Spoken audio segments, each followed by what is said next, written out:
Hey, welcome back, my YouTube folks. I appreciate y'all taking the time to come and hang with me again. Um, I wanted to do something a little different today. Um, I know that times are rough for all of us right now. We keep hearing all the stories of more and more layoffs and AI and so forth.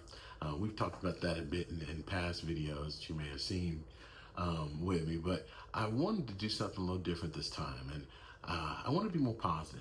I want there to be. I've been taking a look at some developments that have been going on, and I want to share those with you, especially for those of us that are these career pivoters, right? This is the older folks that are trying to get into the trades now, especially with electrical. There's some things that I see right now that I want to bring out for us so that we can kind of collectively be more positive. There is definitely a huge future in the trades for us older folks, and believe it or not, the technology itself is going to be there, or is there, for this to become even more feasible for us, for this to become something that's not just necessarily for the young people. And I want to be able to go into that. But first, before we get there, I want to show you a couple of things about kind of how we got here. Like I said, YouTube has so many of these videos where AI is going to take over our jobs, all this sort of thing.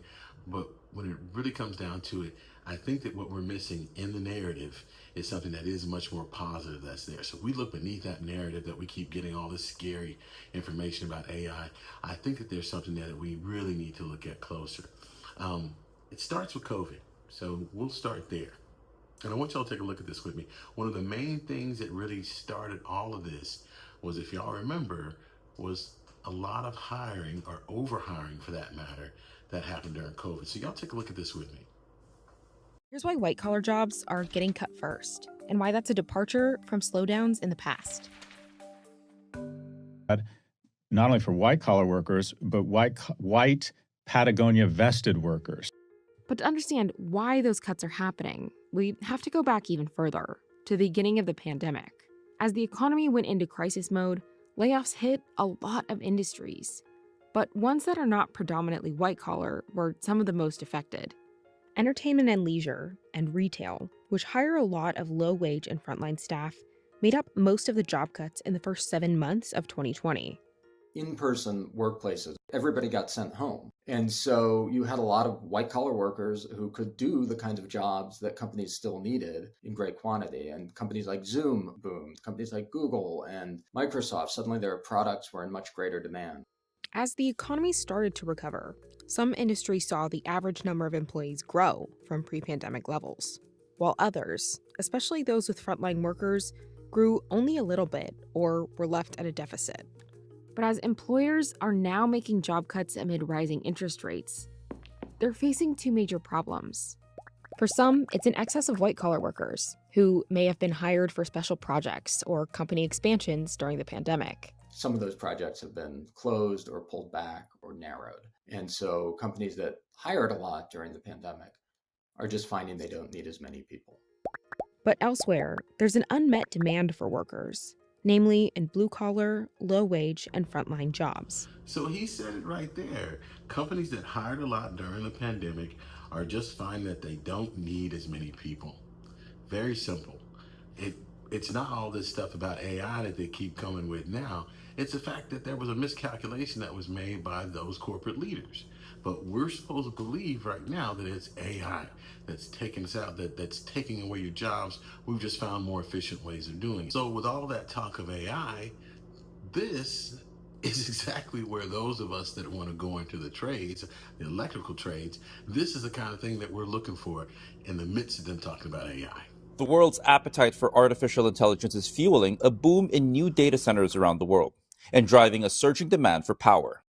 According to the International Energy Agency, energy consumption from data centers is expected to almost double by the end of the decade, which means adding the equivalent of Japan's entire power demand to the global grid.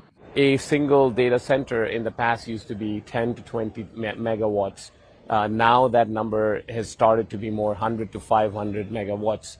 And that is the equivalent of almost a small city. So every data center is adding the capacity of electricity needed. So there you have it. Obviously, electrical is going to be in demand, period. We're talking about into the future.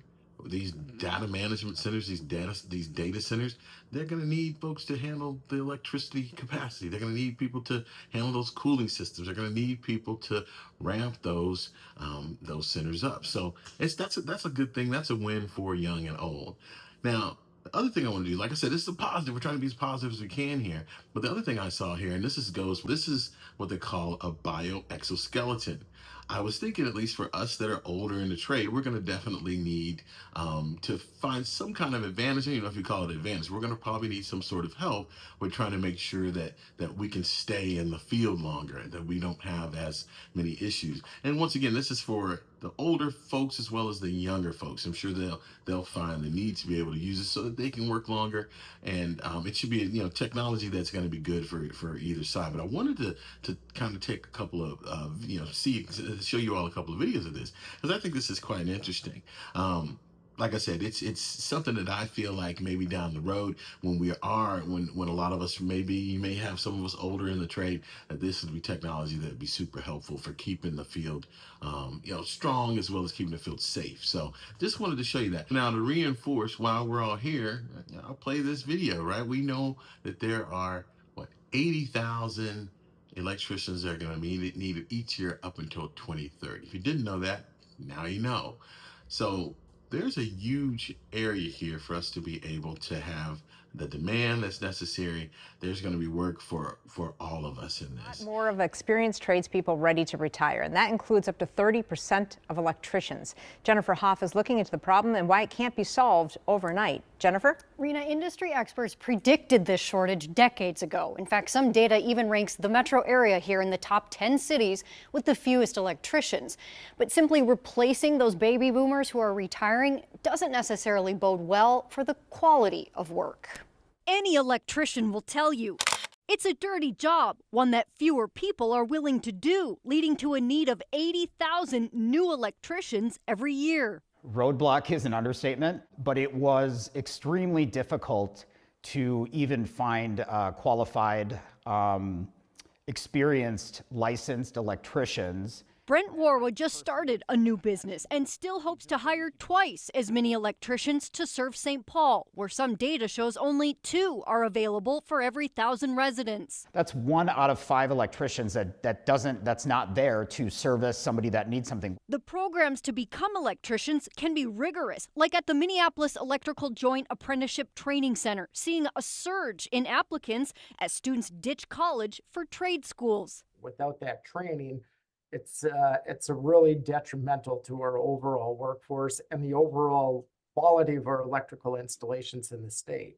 Derek Atkins is the school's training director and places some 150 graduates in union jobs every year that make up 45% of the workforce. Some companies struggle to get people to have a license. And if you don't have the training, you're going to struggle to get the license. Electricians can be unlicensed in Minnesota, but have to work under an assistant. And while signs of growth are promising, it's the experience level that will be lacking as more electricians lean towards retirement and new ones take their spot. And they are able to now pick and choose which jobs they want to go to, which is leaving residents of the Twin Cities kind of in a bind. A pretty big bind at that, especially if you need help now. We know there's about a 2-week wait for an electrician, depending on the job. And if you happen to have one of those many homes in our area built around World War II and need to finally bring, say, that old electrical panel up to code, the work then becomes that much more complicated and even more time-consuming. Julie? All right. Thank you, Jennifer. We need 80,000 electricians every year up to 2030, and that's just to replace the electricians that are leaving the trade. We are electrifying everything from EVs, appliances, you name it. There's a skilled labor qualified electrician shortage here in the United States, not only to maintain the infrastructure, but to grow it through our... I want to be clear that I'm not pushing away AI at all. I'm also not taking lightly some of the things that are going to be happening with those data centers, since they do consume a lot of energy, they do consume a lot of water as well. Those are things that we have to touch base on, or at least that we'll have to go back down that road. Even as electricians, I mean, we're obviously human beings, and we're going to have to live in a society together. So those are things for another video, for somebody else's probably video. But as far as on the demand side of things, I don't see there being a slowdown of demand, especially based off of what we're looking at with AI and what those needs are going to be from electrical standpoint. Finally, I don't want to be the type of person who wants to be on that side of, oh, we're pushing away AI. I know I want to make sure that I'm going into the trade so I don't ever have to worry about that. No, that's definitely not what I'm saying here.